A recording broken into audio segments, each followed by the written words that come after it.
Hello and welcome to this edition of FAC Insights, curated by Attitude is Everything's Next Stage initiative. My name is Rich Legate and I work for Attitude is Everything. We're a music organization. Maybe I should just say music org if I struggle with the word organization so much. But anyway, we're a music org representing deaf and disabled music fans, audiences, and professionals within the industry. And we're using these FAC insights to catch up with some of the artists that we're connected with that are doing great work in the industry. And I'm speaking with Robin Jacks today. Robin, how are you? Surviving in the 21st century. Yeah, I think you've nailed it there.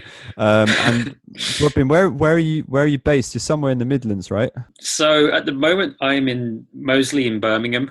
The label, which I think we'll come to in a bit more time, was founded in Warwickshire, where I grew up. I think there's quite like a strong music scene in the Midlands. Is that kind of where you started out your musical journey? Was it playing music or working with music? I think the very, very root of it began with a little bit of interest in and out of the Leamington scene of the mid 2000s, which had a lot of musicians in a very small playing area.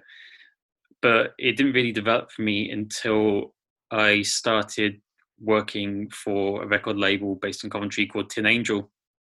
And that was in 2010.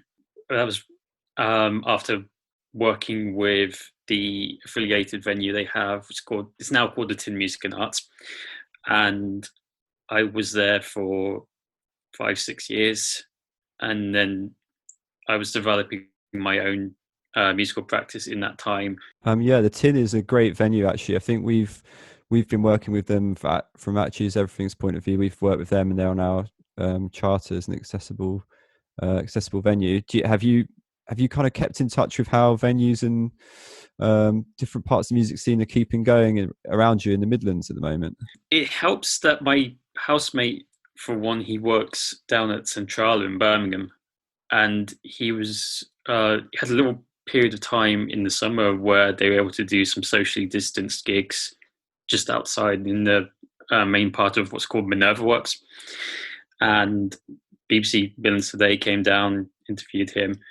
So at that time, it's very exciting. There was the kind of possibility of things being that, I say, like relative normal, but then the autumn came and the caseloads went up and it all hit the bricks again. I follow the Tin quite closely because I know a lot of people there. They haven't had anyone through their doors. The last thing I went to see proper live music was International Women's Day show at the Tin, and that's 8th of March. So you can tell how long it's been out in the wilderness. That's amazing. You've got that date in your head because I think if somebody asked me, I actually don't think I can remember. I, Yeah, I think it's the way that dates like that become ingrained almost as a part of a. I think it's almost like a traumatic memory, yeah, which is it's kind of sad because it's one of the last real mass events of my social group that I've seen in a long while. So that's quite sad. I, yeah. I miss it a lot. We should say actually, I guess your band, the Companions, Hmm. it's a duo. Do you want to tell me a bit about them and how you found this last year to fill it with work for the band? Well, the Companions is this is an incredibly slow burn process. We've been a band for the best part of 7 years. We've done one single in that time, and very slowly putting together pieces of musical work in an album. Maybe we'll get it finished by 2022. The principal thing for me, though, is my solo work as Robin plays chords, which I do that. I've done some live streams. I've had some time to record what's meant to be a new record, which is currently had a bit of a pause as I need to write drum tracks, and writing drums when you're not an issue drummer is a pain. It's been creative outlets. There's been like a handful of events. I don't find live streaming particularly conducive to a good performing experience. It's not having monitors to play back, not having that sense of air in a room just leaves me a bit cold. And there's also been some activity with my record label, Tiergarten Records. Oh, So nice. yeah, it's a new album from a Philadelphia artist, hip hop artist and producer called Savon DePaul. I think it's an absolute masterwork, and the response so far has been very, very positive. So with Tiergarten, how did you find a masterpiece of music, like in Philadelphia? From from the Midlands. A couple of years ago, I was invited to submit something for a Autistic Pride Day compilation, and one of the people who came to me to ask for that was an artist called My Name Is Blue Sky, real name Christopher Bynes, and the compilation didn't work out. There was some issues with from the people who was running it, but my relationship with Chris has been really solid, and he had a record at the time which had just gone up digitally, which was a split with Savan, which was called Autistic Black Pride. And with the label, I offered to do it as a tape for Cassette Store Day in 2019. So that went ahead. Off the back of that, a track on Savan's half of the split, which is called Self Exile of the Lowly Anarcho Nihilist. Nice title. That's a beautiful title. It's a Yeah. beautiful title, but it was a substitute song. I had to take it out because there was a sample in another one that I wasn't sure I was going to be able to clear in time. Ah. And he just sent me that this is a alternative, and it was, you have this in reserve. This is incredible. And and so that came out, and Tiergarten was pretty quiet in 2020, but towards, I think it was by September, where Savan sent me a message saying, I've got another record. Would you like to listen to it? It's like, yeah, of course. And they sent me this record, which is called Acid Rain 2. And it, first time I listened to it, my jaw dropped, and it was that good, and is that good. And yeah, that's basically how it came to be on Tiergarten. And with Tiergarten itself, do you sort of find yourself drawn to at the moment wanting to spend more time on the label or to spend more time doing Robin plays chords with your own music? I think it's hard to say that I'm drawn towards certain things. I know that there's a lot of, if you run a label, there's always that kind of admin side of things. Yeah, There's always an email to someone that yeah. needs to be written to make sure that someone is going to maybe cover a record here, someone's going to have a radio session there. In terms of my creative time, definitely in the early part, the first lockdown in particular, was definitely the time where I would just sit with instruments and make things most of the week. And with like your approach from a label, a guy like running a label, and then somebody is also involved in a couple of music projects, we're now at like a point where the kind of the industry slowed down, most of it to a halt. We've had this big void, like time for reflection. I mean, from my perspective, working for Factories, everything, we're thinking like, well, how can we support music industry to open up, come back even better, build it back better than it was before?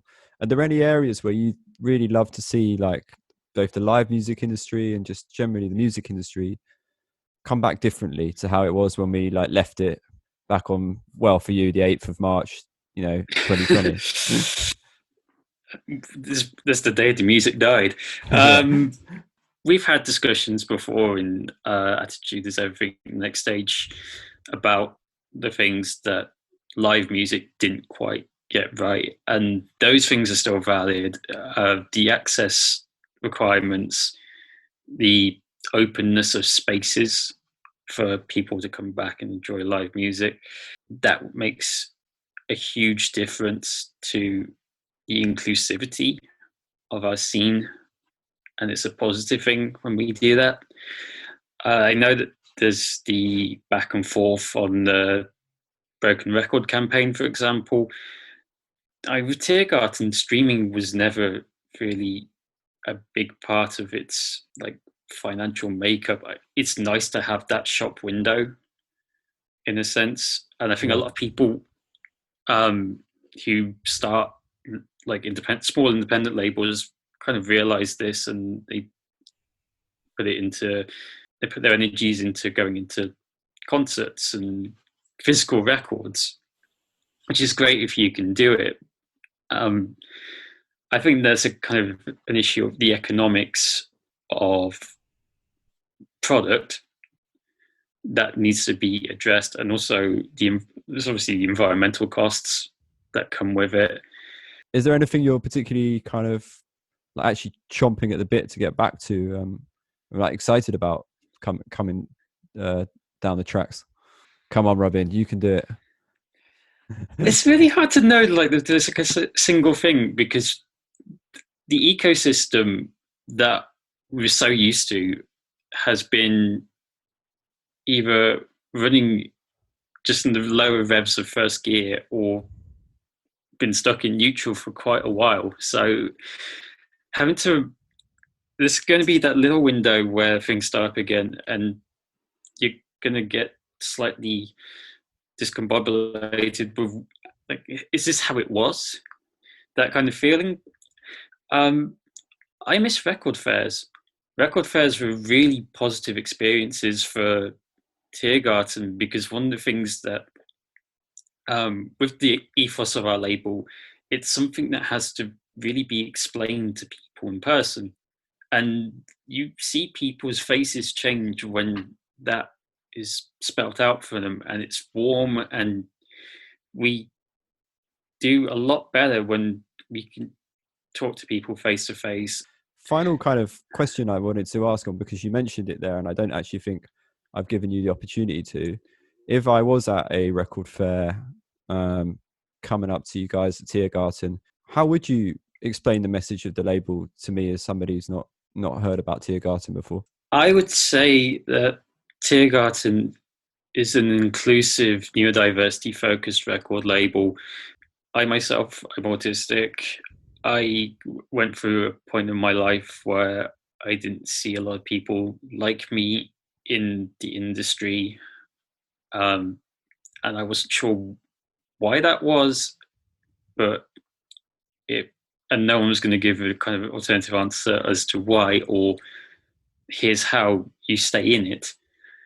And having clung to several positions, and just by sheer compulsion to be here, I want to make sure that somewhere down the line I get to pass the ladder down to the next generation of autistic people who might want to follow in a similar path. And that's why Tiergarten exists in itself now. It started out as a bit of a vehicle for my own stuff, but it has to mean more than that.